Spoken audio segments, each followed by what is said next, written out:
wash? Yes. Yeah. Its capacity is 45,000. Okay. Wow, nice. And Kumasi is the second largest, 30 to 35,000. Before we go to the Accra Sports Stadium, that one is 30,000.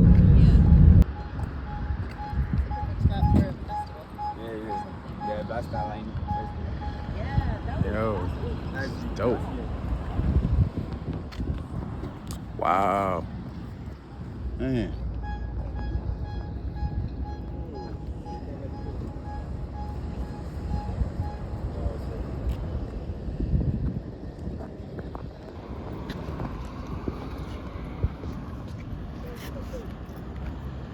It's a nice shirt, man. Yeah. I learned you were at Cape Coast yesterday. Yes. Man, powerful. Very powerful experience, man. Yeah, needed that. You know, like mostly the African Americans, that's what they usually have in mind when coming to the country. Absolutely. You gotta know your history, know where you're going. Yeah. So I always say if you're an African American and you visit the country and you don't go to the dungeon side or the Cape Coast, or you don't do the Cape Coast tour, it makes it incomplete. Yeah. I think that's the first place that any African American that visit the country is recommended to visit. Yes. My thing about going there is like I think about the Maya Angelou poem, Still I Rise. Like, I mean, that's what it's all about. I mean, like, especially think about what we went over there. So it's powerful. Okay. So please, you should come closer. So please, this is the Black Star Square or the Independence Square, still the same. This place was only built to commemorate Ghana's independence. But as it stands, they also use this park or this spot for other national events. Private sectors are also allowed to use this place as well. And they usually use this place for musical concerts and other events. So please, over here we can see a soldier holding a gun. It's called the Unknown Soldier. The Unknown Soldier. The Second World War first began on 1st September 1939 and it came to an end on 2nd September 1945. So during the Second World War, the British select soldiers from all its colonial countries, which Ghana was part. So most of the soldiers that were taken from Ghana were sent to a place called Belma, now Yemen, and that's in Asia. So after the Second World War, most of the soldiers that were taken from the country didn't return alive. It was only few that came back alive. So when they came, the British intentionally built this statue in honor of the soldiers that perished during the war. So that's the main reason why it's called the Unknown Soldier, because it represents a number of people. So please, over here too, it's called the Independence Flame. It's called the Independence Flame. We can see symbols on it. Usually people say it looks like Chinese symbols, but I don't know of your opinion. Does it look like Chinese symbols? Maybe ancient symbols of ancient Africa. Yes. Yeah. So they are. China come from Africa. Chinese people come from Africa anyway. So they are old Ghanaian ancient symbols called Edinkra symbols. Edinkra symbol has over 120 symbols. Each and every symbol of Edinkra has its own meaning. This one here is the famous among all the symbols. This one here is called Jinyame, which means supremacy of God, or except God, still the same. This one here is called Fiankra, which means safety and security. Why Jinyame? Ghana is a Christian country. So we believe in all our dealings, we should first do what? Start by consulting God. Fiankra, we all know in every country the government must provide these people with safety and security. So please, the city tour also talks more about Ghana's first president, Osagyefo Dr. Kwame Nkrumah. The name Osagyefo was a title being given to him by a king in the southern part called Nana Adjumani Prempeh. He died 2 decades ago. Osagyefo means the savior. That's the meaning of Osagyefo.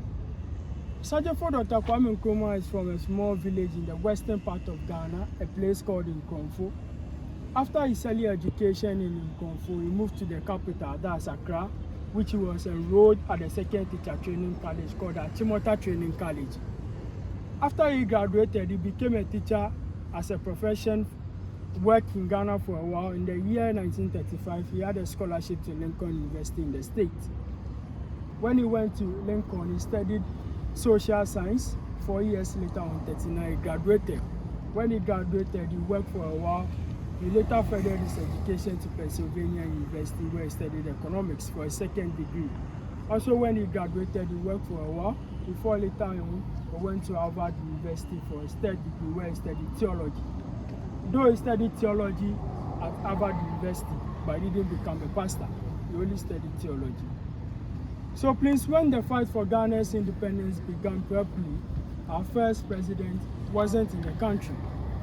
There was these 5 people that started the fight for Ghana's independence. Our first president was later on invited, which he came, he joined, and they became 6. And in honor of them, we have them on our currency, and they are known as the Big 6. Great 6. Okay. And this Kwame Nkrumah. Sorry, can you say that again? And this is the current president father. These are So do you just add to the currency as new president? Which one? this add a one new here, that's thing. our No. first president. He's the father of the current president.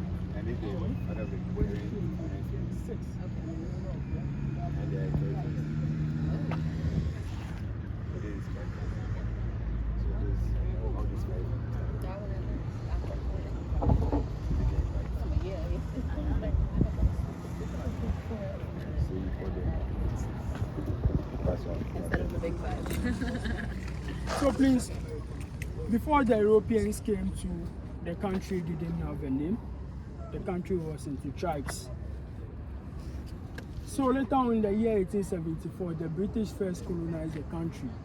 When they colonized us, the first capital was at Cape Coast in the southern part of Ghana. 3 years later on, they decided not to live in Cape Coast again, but moved to this part of the country. So when they came, they changed the capital from Cape Coast to Accra. That was in the year 1877. When they colonized us, they gave us the name Gold Coast. That's Ghana's first name, Gold Coast. So after Ghana became a republic country, they changed the name from Gold Coast to present-day Ghana. And the meaning of Ghana means warrior king. That's the meaning of Ghana. So please, when he came, the first political party has already been formed, and it was called UGCC, that's United Gold Coast Convention. When he came, they made him the Secretary General of the first political party, but he later on went out because of ideological reasons. He said they should serve government now, the remaining 5 said later. So he became furious, went out, and he also later formed his own political party called CP, that's Convention People's Party. In the year 1951, there was a revolution which led to his arrest. During that time, this place used to be a segregated area for black people because the British used this spot as their polo grounds or polo grounds. So in the year 1951, there was a demonstration that went on at this spot. The youth were telling the British they have been here for long, so they have to do what? Take their leave. It was a peaceful demonstration, but as times went on, it started turning to brutality. After the first demonstration, the British realized Dr. Kwame Nkrumah was the brain behind the demonstration, though he didn't partake in the demonstration. So they later got him arrested, sent him to St. James Fort Prison, which he was sentenced to 3 years imprisonment, but he only served for 1 year, 2 months. After he was jailed, the demonstration was still ongoing. So, like I was saying, after I was jailed, the demonstration was still ongoing. So later on, like I was saying, there was, like after I was jailed, the demonstration was still ongoing. And like later on, the British were afraid because the peaceful demonstration, it began turning to something different. there was a fight between the youth and the British. So like they decided that if this is what the citizens wanted, then they will do what? Take their leave. But before they will take their leave, they will first do what? Elect leaders, because we didn't know much about governance during that time. Yeah. So there was, they said like, if you know you are interested in becoming a head of state, just individually bring your name to the seat of government. So please, let's come to this side.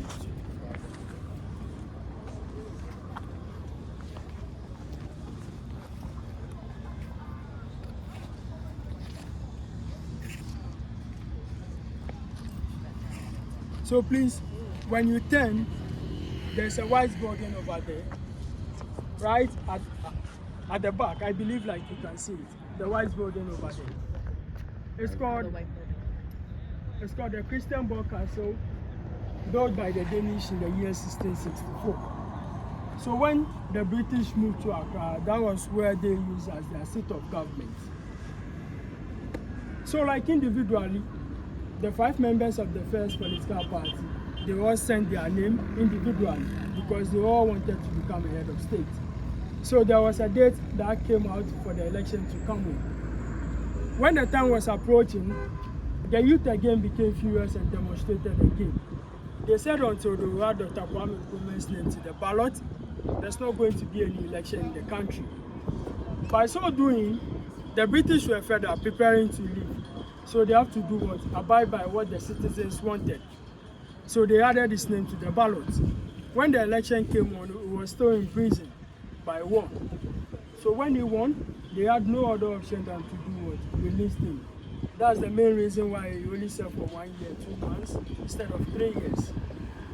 So right away when he was released, he was made a prime minister in charge of government businesses, while the Queen was still the head of state.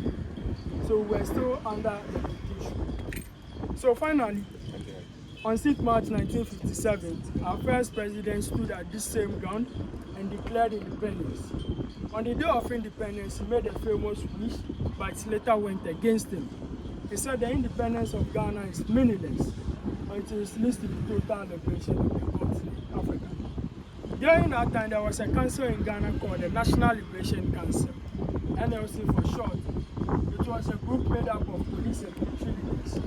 They weren't pleased with what he said when he declared independence, because they realized he was going to use our money to help other African countries for them to gain independence like how Ghana gained the same independence. So like, you know, he became president in Ghana for only 6 years, starting from 1960 to 1966. He was first made the president of the country on 1st July 1960. So on every 1st July in Ghana, it's known as the Republic Day, which is a public holiday. So starting from 1960 to 1966, on 24th February 1966, he was on a business trip to China. When he left, his government was overthrown by the same National Liberation Council. With him, the reason why they did that was that he helped Guinea to gain independence by using our money to finance them. So like right after his coup, like I'm saying, he was in China, right after the coup, the then president of Guinea at that time was called Ahmed Sekou. He gave him an invitation, which he responded to it. So right from China, he went to Guinea. When he went to Guinea, he was made a co-president. Also in Guinea, he became a president for another 6 years, starting from 1966 to 1972. In the year 1971, he became head of prostate cancer and was sent to Bucharest Hospital. A year later on, that was on 27th April 1972, he died of prostate cancer in Bucharest Hospital in Romania. With our first president too, he was buried 3 times. Right after he died in Romania, the body was sent to Guinea. So in Guinea, they gave him his first state burial. Later on, his family went back to Guinea and they talked with the president, that's Sekou. The body was brought out and bumped back to Ghana. So in Ghana, they gave him the second burial at his hometown, that's in the western part of Ghana. Later on, we had a president.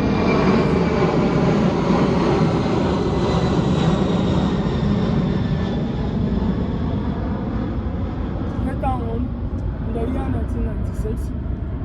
president called John Rawlings. He said Nkrumah is a national asset and he has really done much for the country. So he deserves to be given a proper and a state burial. So they intentionally made the Kwame Nkrumah Memorial Park and they sent his remains over there for his third and final burial. So he was buried 3 times. We'll be passing through that's the Kwame Nkrumah Memorial Park. Like I said, the place has been closed down for construction purposes.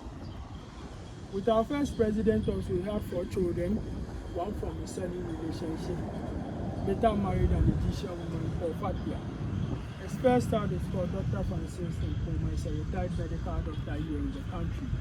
The second child is called Samia Yaba Nkrumah. She's a journalist and also a politician here in the country. His third child is called Gamel Nkrumah. He's a journalist back in Egypt.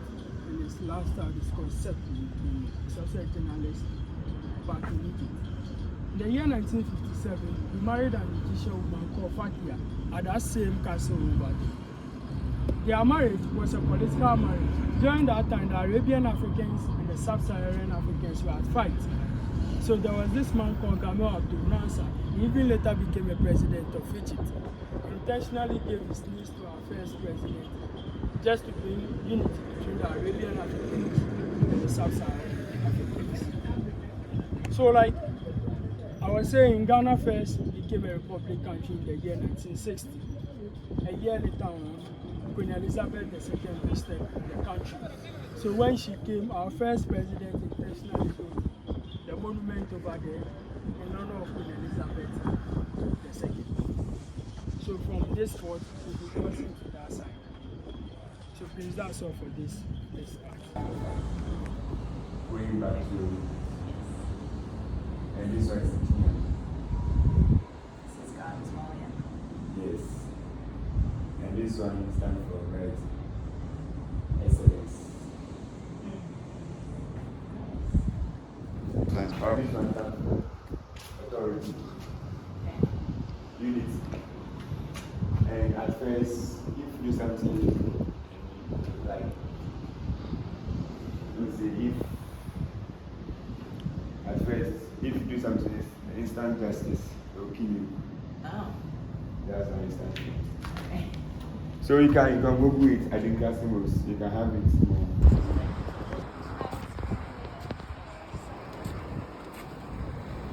Yeah, a lot of New Yorkers that I knew were there. Yeah, I'm coming next year. Next year is the year. It is like so. It's nice to say you have to come back to a root and start what was Gabi started. So that's what I'm missing. He did so much. He went to Costa Rica, he went all throughout the Latin America, and then he came here. Yeah, he wanted to unite Africa. Yeah, he wanted to unite, yeah. But he couldn't succeed. He died. Yeah. So this man is telling us if Gabi is supposed to be alive, it's not going to use the ship. It's going to use space. Yes. Because of fast and like speed, everything to come. So he's trying to say if he can do that, he can do that through music. Yes. Yep. So you can see music Through man hip-hop. here. They use like music a lot. Yep. And this guy is the pirate. The pirate can be you, it can be me, who lead Africa. So you want the person who is going to lead Africa. Yeah. Maybe it can be you. Yeah. It can be me. So I know it's going to lead us. Right. That's what this called is talking about. Wow. So if you want to hear more about it, come just Guys, keep a score. yeah, just come. Just come. And this is the first president of Ghana.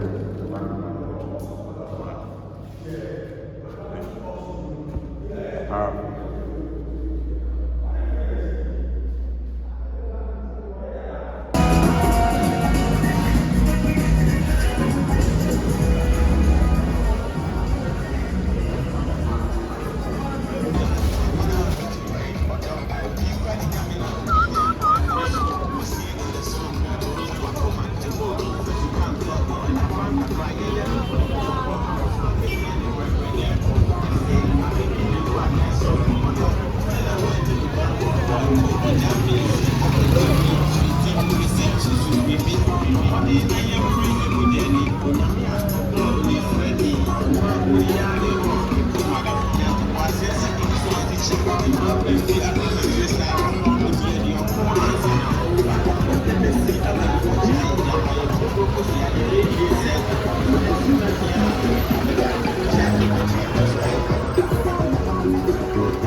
supply no good.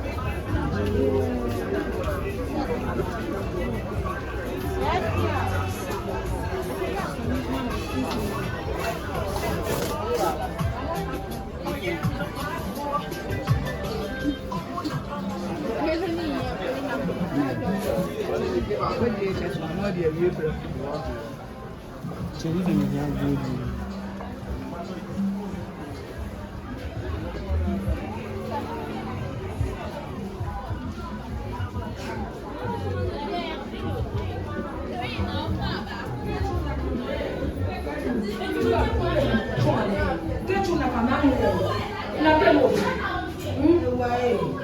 Like a man that can be your husband, the charm. The rest of the family, man. That's one I'm really about.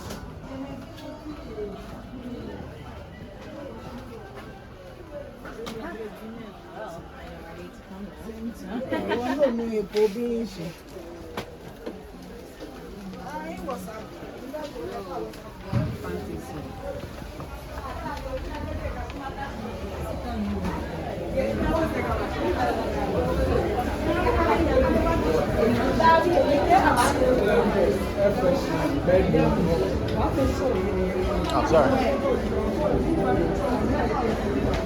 Wow, so this is the biggest market. Yeah. All right. This is one I always see on. Very tight. Okay, this package is divided into 4 sectors. Oh, wow. This is the first sector. First center, okay. So here you call here Nicola or Orange Park. This side of the market is called Tutu. You can get a transport from there to neighbor countries like Nigeria, Cote d'Ivoire, Benin, Togo. I didn't know Benin was so close here. I saw on the map. I was like, oh, wow. So Yeah. it's right So next to it. you can get transport from that place to neighbor countries. And this side of the market is called Cantamanto. Cantamonte. That place is for second-hand food. That's a lot of stuff you have to keep guard of. Yeah, other side. So for second-hand food. Here is for and this side of the market is called the new park. Here is for